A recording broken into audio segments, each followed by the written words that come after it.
Summer slimmer techniques. వేసవంటే ఎండలు ఉక్కపోత సంగతేమో గాని అధిక బరువును తగ్గించుకోవడానికి ఇదే అదును అంటున్నాయి ఫిట్నెస్ ట్రైనర్లు. విపరీతమైన వర్కౌట్లు నోరు కట్టేసుకోవాల్సిన అవసరం లేకుండానే లక్ష్యాన్ని చేరుకోవచ్చని పోషకాహార నిపుణులు సలహా ఇస్తున్నారు. కొన్ని నిబంధనలు తప్పనిసరి అని చెబుతున్నారు. వేసవి మొదలైంది, ఎండలు చుక్కలు చూపిస్తున్నాయి, ఉక్కపోతతో జనం ఉక్కిరిబిక్కిరవుతున్నారు. అయితే బరువు తగ్గాలని అనుకునే వాళ్లకు ఇదే మంచి కాలం. కొన్ని జాగ్రత్తలు పాటిస్తే సులువుగా బరువు తగ్గించుకోవచ్చని అంటున్నారు పోషకాహార నిపుణురాలు. వేసవిలో కొద్దిసేపు వ్యాయామం చేసినా బాగా చెమట పడుతుంది, కొవ్వు సులువుగా కరగడానికి అవకాశం ఉంటుందని వైద్యులు చెబుతున్నారు. ఎండల తీవ్రతకు చాలా మంది వేపుడు, నూనె వస్తువులు, మసాలాలు, జంక్ ఫుడ్ తీసుకోవడానికి ఇష్టపడరు. దాహం ఎక్కువగా వేస్తుంది, నీళ్లతో పాటు చల్లని ద్రవ ఆహారాలను తీసుకోవడానికి ఇష్టపడతారు. నీళ్లు ఎక్కువ తాగడం వల్ల సహజంగానే బరువు తగ్గుతారని అరుణ చెబుతున్నారు. వేసవిలో అందుబాటులో ఉండే పండ్లు, కూరగాయల్లో నీటి శాతం ఎక్కువ. పుచ్చ, కీర, ఖర్జూర, తాటిముంజులు, బీర, పొట్ల వంటి వాటిని ఆహారంగా తీసుకోవడం వల్ల శరీరానికి కావలసిన పోషకాలు, లవణాలు అందుతాయి.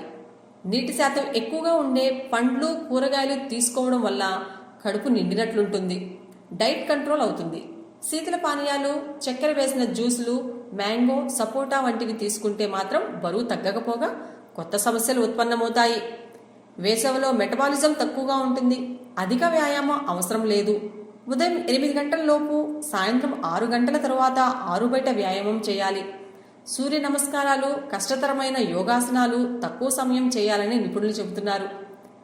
ఓవర్ వర్కౌట్లు, మితిమీరిన వ్యాయామం చేయకూడదు. ఫిజికల్ ఫిట్నెస్ ట్రైనర్ల సూచనలు తప్పనిసరి. సమ్మర్లో కొద్దిసేపు శరీరం కదిలినా త్వరగా అలసిపోతారు, చెమట పడుతుంది, శరీర ఉష్ణోగ్రత పెరుగుతుంది, శరీరంలోని ఖనిజ లవణాలు బయటకు వెళ్లి డీహైడ్రేషన్ గురయ్యే అవకాశం ఉంది అని ఫిట్నెస్ ట్రైనర్ సూచిస్తున్నారు. సమ్మర్లో స్విమ్మింగ్ మంచి వ్యాయామం. ఈదుతున్నప్పుడు కాళ్ళు, చేతులతో పాటు శరీరంలోని ప్రతి అవయవం కదులుతుంది.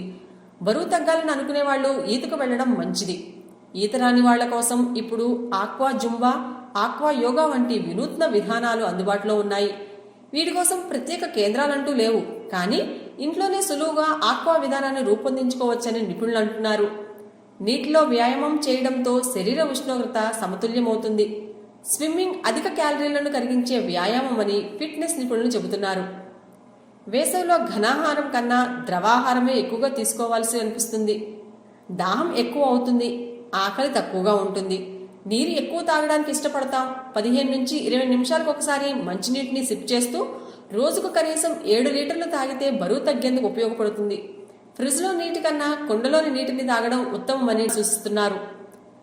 ఎండల తీవ్రతను శరీరం తట్టుకునేందుకు సరైన ఆహారం తీసుకోవాలి, నీరు ఎక్కువగా తీసుకోవాలి. ఈ జాగ్రత్తలతో పాటు శీతల ప్రాణాయామం చేస్తే కొంతమేరకు వేసవిని జయించే శక్తి చేకూరుతుంది, బరువు తగ్గడానికి ఉపయోగపడుతుంది అని ఫిట్నెస్ ట్రైనర్ చెబుతున్నారు. నాలుకను మడిచి నోటి ద్వారా గాలి పీల్చి ముక్కు ద్వారా వదలటం, ఇలా చేసే ప్రక్రియే శీతల ప్రాణాయామం. ఉదయం 7 గంటల లోపు 5 నిమిషాల పాటు ఈ వ్యాయామం చేయడం మంచిదని సూచిస్తున్నారు. ఉక్కపోత, ఎండ తీవ్రత వల్ల చిరాకు, కోపం, అసహనం కాస్త ఎక్కువగానే పలకరిస్తుంటాయి. ఈ చిరాకును వదిలించుకోవాలనే వారికి చంద్రభేదన యోగాసనం తోడ్పడుతుందని యోగా నిపుణులు అంటున్నారు. కుడి నాసికా రంధ్రాన్ని పూర్తిగా మూసేసి ఎడమ నాసికా రంధ్రాన్ని సగం మూసి గాలి పీల్చి 2 నాసికా రంధ్రాల నుంచి వదలాలి. అదే చంద్రభేదన యోగాసనం. ఈ వీడియోపై మీ విలువైన కామెంట్స్ మాతో షేర్ చేసుకోండి. సబ్స్క్రైబ్ చేసుకోవటం మర్చిపోకండి.